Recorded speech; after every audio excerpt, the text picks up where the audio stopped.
Howdy. I told my wife just the other day that she needs to face up to all this stuff in her life and she needs to embrace her mistakes. She came up and hugged me.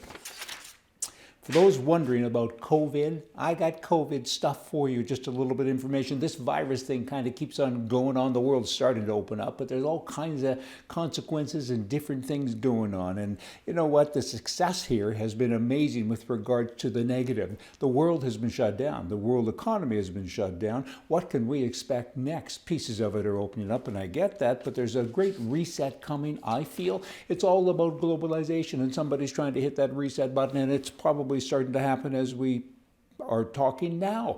I mean, climate change, I think, is kind of the underpinning of this whole thing. I mean, people want climate change. You got your Al Gores in the world, and they're all starting to get involved in this, I'm told. And you know, part of that button, it's a world economy and climate. I hope there is climate change, because where I'm from, it needs to be. It's too bloody cold.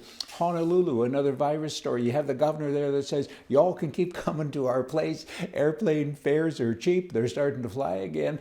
But you have to quarantine when you get here for 14 days. Isn't that neat? You can take a 2-week holiday to Hawaii, Honolulu, and you can't leave your hotel room. Duh. And you know, the sad thing here, this is a terrible, terribly sad story. It's estimated now that there's more than 600 doctors and nurses, care workers, healthcare workers that have died treating and helping other people that have COVID. 600 in America. Wow, different numbers, and I get it, but boy, oh boy, bad stuff. Planes, you know, to fly today, it's tough, and it's going to get tougher. It's going to make 9/11 look like a cakewalk, right? Because after 9/11, you have to start getting undressed virtually, but now I think you have to sanitize every couple of feet and so on. But I got a cure. I'm a solution guy. Are you with me? What we're going to do, send me money and we'll do this idea together. Send me millions, and here it is. We're going to design space helmets, put little oxygen packs, and we're going to give everybody a space outfit when they sit on a plane. Now you can use the middle seats and everybody's safe.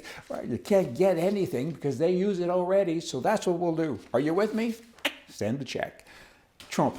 He's the president. He just turned 74 years old a couple of days ago. Kind of an interesting guy. He's in good health, they say, for a 74-year-old. He's the oldest president that there's been in his first term, and he weighs information. They do this because he's the president. I mean, if he has a cold, the stock market reacts, right? He's 244 pounds without that bulletproof vest. With that he always wears, he's a lot more than probably tilts at about 260. He's a big guy. His cholesterol is noted here. His blood pressure is 121/79. For a 74-year-old, that's pretty good, because I don't think he sleeps much or anything else. And he's out there, he's doing stuff, and he's now saying, I'm going to go back to having my rallies. The left is always saying that nobody likes him anymore, and they fill the news up with lies and different stuff just to discredit him, because there's an election coming pretty soon and nothing else has worked. The impeachment didn't work, the Russian hoax didn't work, so we got to keep on going, right? I guess people maybe aren't listening anymore. And also, to celebrate his birthday, just the other day, there was a 2-mile-long Trump parade of boats in Michigan. And they all had flags, and they're all saying happy birthday to the president. So the left keeps trying, but they're missing a whole bunch of stuff. How does a president do it? I mean, the stock market is booming despite the virus and everything else. And while 40 million jobs have been lost over the course of 3 months, he's now brought back close to 3 million jobs in the course of the last few weeks. And he does get credit for that, and many say he deserves the credit for that. You know, and there's riots in every city in America. They're working so hard to discredit him, and it's important to keep all this in mind. People are now kneeling. They're coming out with different causes all of the time. There's a whole bunch of insane people out there that just prove to us every day that they really are insane. And he kind of keeps on being himself. And is he the best guy in the room? Of course not. But is he doing the best stuff? Has he got the best message? Of course. And I give him credit. I don't know how he does it. It's interesting now to see that with all this looting, billions and billions of dollars worth of merchandise is being stolen. I don't think anyone has stolen a pair of work boots or a pair of work gloves. Who knew that? Hey, now dictators have followers, and they don't have supporters. They have followers. People are scared not to follow, and they don't want to support, but they're scared not to show that they do. So so-called conservative politicians think that they have supporters. I'm talking Canada now.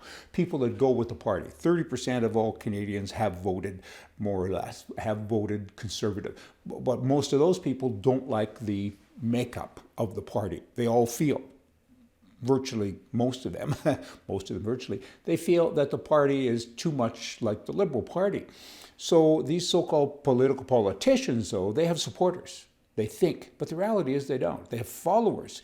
For example, in Canada, I'm a follower of the Conservative Party because there's hope. The name inspires hope, even though I know that it's kind of hopeless with the people that we have there right now. I mean, I don't support their policies because they're liberal. They need to get more conservative, but certainly, there's that hope thing. So we're hopeful, and that's the difference. Followers and supporters. There's a big difference. All you politicians, listen up. Important stuff. The leaders of the CPC party in Canada right now, the Conservative Party of Canada, CPC, they're home studying. They've been studying for some time to prepare for the debates. Who does that? How do you prepare for a debate? You're supposed to know this stuff already. You go home and study. What do you study? I hope you don't have the questions already. I wonder. I can't imagine. But I can imagine. Hold it. Light bulbs coming on. Maybe. That would be a travesty. That'd be horrible because they're all sitting, they probably do. Somebody, if they haven't leaked them, it's probably open policy. We got to find that out. Get a man on that. I want to know, do they know the questions in advance? Because if they do, it's just a charade. It shouldn't even exist then. Because you need to have somebody that's fast at his feet, right? And not light in his loafers, fast at his feet and get the job done. I mean, talk so we can see what you are and what you're about. And that would be bad if it's all kind of crafted. Because I did craft a slogan that should be included in an oath that all politicians should take. I will not lie, cheat, steal, or tolerate those who do, but first I will prove that they did. You got that? In other words, if there's gossip, and there always is, kind of drill down and find out what's real and what isn't real and act accordingly, but don't lie in the meantime. Here's something you don't need to know. This is totally irrelevant to life's game, but I'm going to share it with you anyway because you're a good egg. Are you with me? Here it comes. A population of 310 million in the United States of America. They eat 80 trillion eggs a year. That's 217 million a day. Japan, they consume more eggs than anyone in the world. And in China, they have 300 eggs per year. That's one a day. That would be the average person. And 55 million chickens are eaten every day in the world. So what? Hey, y'all come back here tomorrow. See ya.